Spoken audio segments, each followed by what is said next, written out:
Grabe guys, good news. Tagumpay kasi ang ating pagbibreed ng ating mga beta. Hindi ko alam kung nakikita nyo kasi sobrang liit nila. Sana mabilis ang kanilang paglaki. May nagbigay din pala sa ating mga beta galing pang Bicol. Ngayong araw din pala kami magpapagawa ng ngipin ni Aling Regina. So paano guys? Tara!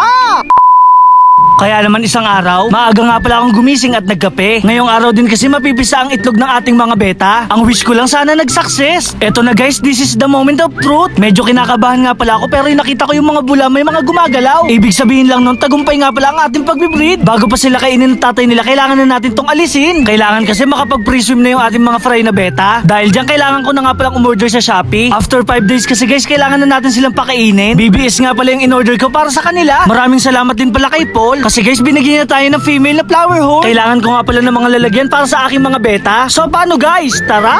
Syempre kay Tampi Story nga pala ako pupunta. Mabuti na lang nandito si Tampi Story. Nag-aalaga din pala siya ng mga beta. Sabi ko sa kanya may mga beta nga pala akong parating. Meron din daw siyang bagong alaga kagaya nung sa akin. Grabe guys, napakaganda ng mga beta niya. Meron siyang male at female. Dito talaga ako humanga sa neon beta. Grabe guys, di ba napakaganda? Mapapasana all ka na lang talaga. Meron nga pala siyang female para sa breeder. Mabuti na lang mabait si Tampi Story. Kahit papaano guys, nabigyan niya tayo ng lalagyanan ng isda. Pwede pang gamitin to, konting linis lang. Maraming salamat nga pala ulit Tampi Story. Pagka uwi ko ng bahay, agad ko na nga palang nilinis yung hiningi ko kay Tampi Story. Pagkalinis ko, nilagyan ko na rin to ng stock na tubig. Dito ko nga pala sila sa likod ipipesto. Sama-sama nga pala sila ng mga beta ko. Naglagay na rin pala ako ng mga talisay extra para naman makondisyon ng tubig at mga isda. Eksakto naman guys, dumating na nga pala yung padala para sa akin. Dahil dyan, maraming salamat nga pala sa Gio Aquayard. Huwag nga pala natin kakalimutan i-acclimate yung mga isda. Guys, sa totoo lang, sa Bicol pa to galing. Kayo na lang humusga kung maganda ba o hindi. Pero guys, sa tingin ko naman napakaganda ng mga isda ng Gio Aquayard. Sa gustong umorder, nandito nga pala yung Facebook page nila. Mag-message lang kayo sa mga gustong kumuha. Kinahapunan guys, aalis naman ako ng bahay. Ipapagawa ko na kasi itong ngipin kong sungki-sungki. Syempre, kasama ko nga pala si Aling Regina. Sinundo ko nga pala siya mula sa trabaho niya. Umorder na rin pala ako ng pagkain. Hindi pa kasi ako nagtatanghalian. Kaya naman 2-piece chicken lang sapat na. Kaya naman food trip na naman sila Aling Regina. Papunta na nga pala kami dito sa Aura Dental Clinic. Kailangan nga pala may reservation pag pupunta ka dito. Nagtatalo na nga pala kami ni Aling Regina kung sino yung mauna. Ang kaso lang guys, kailangan pa daw namin magpa-x-ray. Dito nga pala kami nila pinapunta sa SM. Dito nga pala kami sa Marlea Dental Clinic pupunta. Sa sobrang bilis, naghahantay na lang kami ng resulta. Grabe guys, ganito pala ang itsura ng ating ngipin. Kaya naman pagbalik namin dito sa Aura Dental Clinic, agad na kami pinapirma ng kontrata ni Aling Regina. Syempre dahil gentleman ako, siya yung mauuna. Nag-apron na rin ako para ready na. Sa totoo lang medyo kinakabahan talaga ako. Kasi guys, ganito daw yung gagawin sa ngipin namin. Dito lang pala yan sa may Santa Rosa, Laguna. Halos wala pang isang oras tapos na si Aling Regina. Wow, this is the moment of truth. Finally, nakapagpabrace na rin si Aling Regina. Bagay ba? Congratulations nga pala sa asawa ko. Ngayon guys, ako naman yung isasalang. Takot pa naman ako sa karayom. Char. Medyo wala nga pala ako gaanong naramdamang sakit. Napakagaan kasi ng kamay ng doktor nila dito. Konti na lang daw matatapos na to. Finally guys, meron na rin brace si Kuya Boy Macho Norinyo. Pagpasensyahan nyo na nga pala ang aking pagsasalita. Gawa kasi yan sa brace na nilagay sa ngipin ko. Maraming salamat pala kay Dr. Alex. After 35 years kasi nakapagpatuloy na rin ako. Char.